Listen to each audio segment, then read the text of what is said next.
Baghdad में एक बुजुर्ग थे तो दर्जियों का काम करते थे। उस जमाने में ना खोटा सिक्का भी कभी कभी आ जाता था, चलता नहीं था कहीं भी। तो वो बाबा जी की दुकान मशहूर हो गई थी कि वहाँ खोटे सिक्के भी चल जाते, लोग दे आते थे खोटे सिक्के, बहुत सारे लोग दे देते, बाबा जी चुप करके कबूल कर ले, मशहूर हो गया।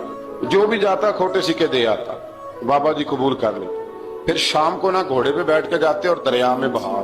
एक दिन कुछ बंदे खोटे सिक्के लेके आ गए, तो बाबा जी अभी मुसल्ले पे थे, नमाज पढ़ रहे थे, तो बेटे ने कपड़े दिए तो खोटे सिक्के वसूल किए। तो वो खोटे सिक्के देने वाला शख्स खोटे सिक्के दे रहा था, तो वो बच्चा कहने लगा तुमने बड़ी अच्छा बेवकूफ बनाया मेरे अब्बा को, खोटे सिक्के दे ले जाओ। कहने लगा तुम्हें वाकई नहीं पता चलता खोटे हैं? कहा अब्बा जी का नहीं मुझे पता, पर मुझे तो पता है ना। और मेरा अब्बा शाम को खोल कर देखता है तो फिर जो खोटे खोटे होते हैं उन्हें दरिया में बहा के आता है, ले जाओ अपने। उतनी देर में बुजुर्ग नमाज से फारिग हुए, कहने लगे नहीं नहीं बेटे रख ले, खोटे ही रख ले। कहा जनाब क्यों? फरमाने लगे मैं खोटे इसलिए रख लेता हूँ कि लोगों ने पैसों में मिला के दूसरों को भी तो देने हैं ना, तो मैं चाहता हूँ चलो बाकी लोग नुकसान से बच जाएं, हमारा तो गुजारा हो ही रहा है, बाकी लोग नुकसान से बच जाएं। और फरमाया फिर मैं शाम को जाके दरिया में डाल के आता हूँ कि कहीं मेरी औलाद भी इनको आगे ना चला दे। मैं चाहता हूँ कि और लोग इस काम से बच जाएं।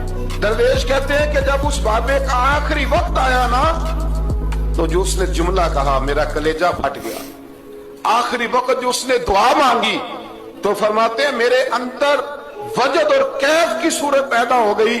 फरमाते हैं उन बुजुर्गों ने अपने आखिरी वक्त दुआ मांगी, ऐ अल्लाह मैंने सारी जिंदगी खोटे सिक्के कबूल किए ताकि तेरे बंदे शर से बच जाएं, तो या अल्लाह तू भी इस खोटे सिक्के को कबूल फरमा ले।